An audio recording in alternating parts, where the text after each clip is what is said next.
हाजिर हूँ मैं एक बार फिर। आज जो है ये कॉमन स्कूल का इकोनॉमिक्स का पेपर है, डायरेक्टरेट ऑफ एजुकेशन का, यानी गवर्नमेंट स्कूल में जो होता है बेटा इकोनॉमिक्स का पेपर। कौन सी डेट का? दिस इज़ 28 फरवरी का। ठीक है ये पेपर। चलो डिस्कस करते हैं इसके जो MCQs हैं। आई होप अच्छा हुआ होगा। The first question is which of the following statement example of not an example of states. देखिए पहला तो स्टेट्स का ही है, ये वाला कोई स्टैटिकल एग्जाम्पल नहीं है। B is the right option. Match the following primary data, original data, और अगर दूसरा देखें आप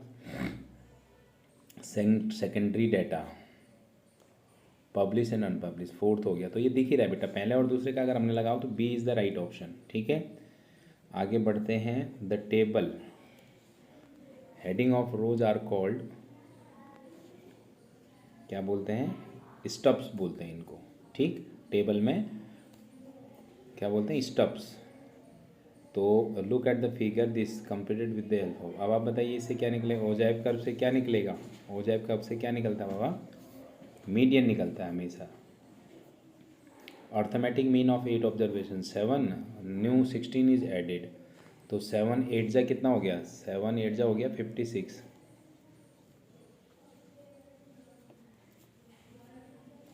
7 8 जा 56 प्लस 16 अपॉन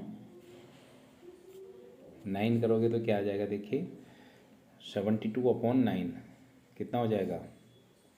8। अगर 8 ऑब्जर्वेशन का 6 था तो 56 टोटल हो गया, 16 और ऐड कर दिया, 56 प्लस 16 हो गया 72। 72 डिवाइडेड बाई 9 कितना आ जाएगा? 8। इसका आंसर कौन सा है बेटा? ए। फिफ्थ का आंसर ए है। आगे the consumer price index is also known as cost of, consumer price index को क्या बोलते हैं? कॉस्ट ऑफ लिविंग इंडेक्स भी बोला जाता है। तो विजुअली इम्पेयर्ड के लिए आपको पता ये लिख रखा है, कौन सा निकलना चाहिए? ये निकलता है विच एवरेज कैन बी, ओजाइव से मीडियन निकलता है बेटा। हाँ चलो ये तो हमारा मामला ही नहीं है। Following diagram and tell the estimated value of coefficient of correlation, क्योंकि नो कोरिलेशन है ना, इसमें कोई रिलेशन ही नहीं है दोनों के बीच में। तो कौन सा? अगर नो कोरिलेशन यानी जीरो। ठीक है वेरिएबल एक्स और कोई एक स्ट्रेट लाइन आ रही है सीधी सीधी पैरेलल टू एक्स एक्सिस, तो सी इसका राइट ऑप्शन है। इसका diagram set of value to parallel X axis estimated. चलो ये इसका भी वही हो गया, पैरेलल टू एक्स एक्सिस से जीरो हो गया भाई। ये विजुअली इम्पेयर्ड के लिए है शायद।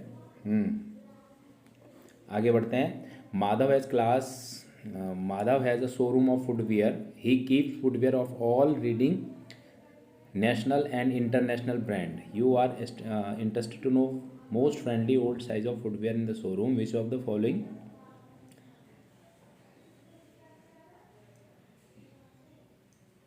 showed size of the footwear? Okay ठीक है, ये सबसे ज़्यादा क्या चलेगा इसमें? मॉड। इसका histogram can be constructed for, देखिए हिस्टोग्राम किसके लिए बनता है बेटा? हमेशा कंटिन्यूस सीरीज के लिए हिस्टोग्राम बनता है ना। हिस्टोग्राम पता है ना आपको, कंटिन्यूस में एक के बना के जिससे मॉड निकलता है। फिर 10th क्वेश्चन है, read the following statement. Option okay, all number are not stats but all statistics are number. Statical number तो होते ही हैं।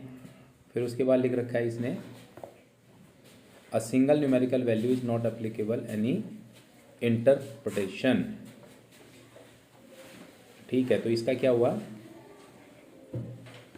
सी ऑप्शन हो गया। A assertion is true but reason is false. Which of the following normative, normative क्या होता है? जिसमें should आता है ना, जो इस तरह की स्टेटमेंट होती हैं जिसमें सजेशन। तो देखिए Ram secured 66 English and this, okay Shyam this, ये भी नहीं। Ram should spend more time on study to improve the academic, देखो ये आ गया ना सजेशन। तो यानी C option is the right option. ठीक है आइए दूसरे क्वेश्चन में। ओके ये पहले ये तो आगे आ गए। चलो ठीक है, पहले मैक्रो का है ये क्वेश्चन, तो माइक्रो का वो डिस्कस कर लेते हैं। ये 18 क्वेश्चन था, 18 का सी आंसर है। अब 19 में लिख रखा है the elasticity of demand of the curve given diagram. देखो ये कौन सी इलास्टिसिटी होती है? परफेक्टली इलास्टिक को बोलते हैं इसको। तो परफेक्टली इलास्टिक में आंसर क्या हो जाएगा इसका? सी। ठीक है, क्या हो जाएगा? सी। बढ़ते हैं आगे। What will be elasticity of demand का पैरेलल टू एक्स एक्सिस? तो ये तो सिंपल सी बात है, पैरेलल टू एक्स एक्सिस वही तो लिखा। अच्छा, ये विजुअली इम्पेयर्ड के लिए, ठीक है। The indifference curve is downward sloping left to right because of downward sloping left to right. तो इसका क्या मतलब है? देखो, कहता है consumer display monotonic preferences, the marginal rate of substitution, marginal opportunity cost is increasing, marginal utility. तो क्यों होता है ये आपको पता ही होगा, मार्जिनल रेट ऑफ सब्स्टिट्यूशन के कारण ये होता है डिक्रीजिंग, है ना। Akash willing to 10 units of irrespective of price, price में जो मर्जी हो तो कैसा बनेगा? इररेस्पेक्टिव ऑफ प्राइस का मतलब है ये, सॉरी उल्टा कर दिया मैंने, ये होगा इररेस्पेक्टिव ऑफ प्राइस, प्राइस जो मर्जी हो वो 10 यूनिट खरीदता है। तो ये कौन सा है? Parallel to Y axis. B इसका सही ऑप्शन होगा बेटा। Income effect of inferior goods is positive, बिल्कुल इन्फीरियर गुड्स का इनकम इफेक्ट पॉजिटिव नहीं होता। इन्फीरियर मोर इनकम, तो ये तो पहली स्टेटमेंट गलत है बेटा। The income effect of inferior good is positive when income of consumer rises, demand for normal good falls. ये दोनों ही स्टेटमेंट गलत है बेटा, ठीक है। Both statement are false. कौन सा आंसर है इसका? डी। ठीक, बढ़ते हैं आगे। Read the following statement section. अच्छा okay, marginal cost determined by both fix and variable cost, ऐसा तो पॉसिबल ही नहीं है बेटा। Output increases, fix cost remain unchange. दूसरा वाला सही है, मतलब इसका मतलब है असर्शन गलत है और रीजन ट्रू है। तो इसका आंसर कौन सा हुआ? डी। अब आपके आगे, in a market where firm required to reduce the price sell more, okay, ज़्यादा प्राइस में, रिड्यूस प्राइस में ज़्यादा बेचने के लिए विच ऑफ द करेक्ट। तो इसमें क्या होगा? कहता है M R, okay, A R is downward left to right, T R increases at constant rate, M R and A R equal, और M R is zero, T R is maximum. तो देखो बेटा, ए आर इज डाउनवर्ड है, बिल्कुल ठीक है। दूसरा T R is increases constant rate, ये नहीं होगा क्योंकि लगातार डिक्रीजिंग रेट से बढ़ेगा। और M R is equal to A R, ये भी नहीं होगा। M R is zero, T R is maximum. तो ये होगा इसका पहला और फोर्थ, है ना, ये first and fourth, this is right option, यानी D.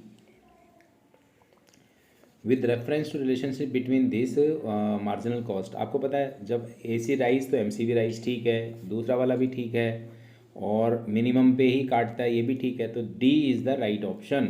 M C reaches its maximum point before A C. 25th में कौन सा? D.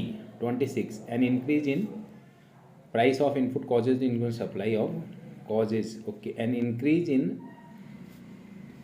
In price of input causes and increase in supply. Supply कैसे बढ़ सकती है? कॉस्ट बढ़ जाएगी। तो demand of good remain unaffected by increase in price of input. Demand का इनपुट के प्राइस से कोई फर्क नहीं पड़ेगा, है ना, रिमेन अनअफेक्टेड। तो इसका मतलब दूसरी वाली तो सही है और पहली वाली गलत है। तो कौन सा ऑप्शन लग रहा है इसमें? स्टेटमेंट 2 इज ट्रू और फर्स्ट इज फॉल्स, ठीक है, अनअफेक्टेड, ठीक। 27 में कहता है an equal increase in both demand and supply. तो अगर दोनों बराबर इंक्रीज होंगे तो no change in equilibrium price. आपको पता है डिमांड इंक्रीज होगी तो प्राइस बढ़ता है, सप्लाई इंक्रीज होगी तो प्राइस घटता है। तो अगर दोनों इक्वल इंक्रीज होंगे तो दोनों, एक घटेगा बढ़ेगा, इक्वल प्रोपोर्शन में तो इक्विलिब्रियम प्राइस में कोई चेंज नहीं आएगा। अच्छा, इसका ये भी कर दें। 30th देखिए, फिक्स कॉस्ट 30 है तो ये आपको पुट करना है, ठीक। अब देखिए मैं आपको बता देता हूँ क्या होगा। ए बी सी है तो एम सी भी क्या हो जाएगा? 32। ए बी सी और एम सी एक यूनिट के लिए सेम होते बेटा। अगर ए बी सी अगर तो टी सी हो जाएगा आपका कितना? 62, क्योंकि टी एफ सी ऐड कर दोगे उसमें, ठीक है। अब एम सी दे रखा है ये, तो टी सी हो गया बेटा 92 और आपका ए बी सी हो जाएगा 62 का आधा 31, ठीक है। फिर 150 आ गया तो अब आपको पता है 92 में 150 आएगा 58, ये हो गया 58 और आपका ये हो जाएगा 40। ए बी सी कितना हो जाएगा? 40 और लास्ट फिर ये 180 हो जाएगा ये,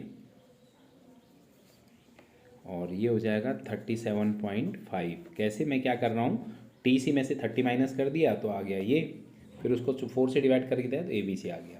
तो आई होप ये भी क्योंकि न्यूमेरिकल था छोटा सा, तो MCQ के साथ मैंने ये भी आपको बता दिया। आई होप आपका ये सही होगा। उम्मीद करता हूँ ये आपको MCQs आपको मदद करेंगे और आप मिला लीजिएगा और आपका अच्छा पेपर होगा। अब तो मेरे ख्याल से एंडिंग में ही चल रहे हैं पेपर, एक आधा पेपर रह गया शायद। रखता हूँ इसमें इतना ही, फिर मिलते हैं अगली बार, तब तक के लिए नमस्कार।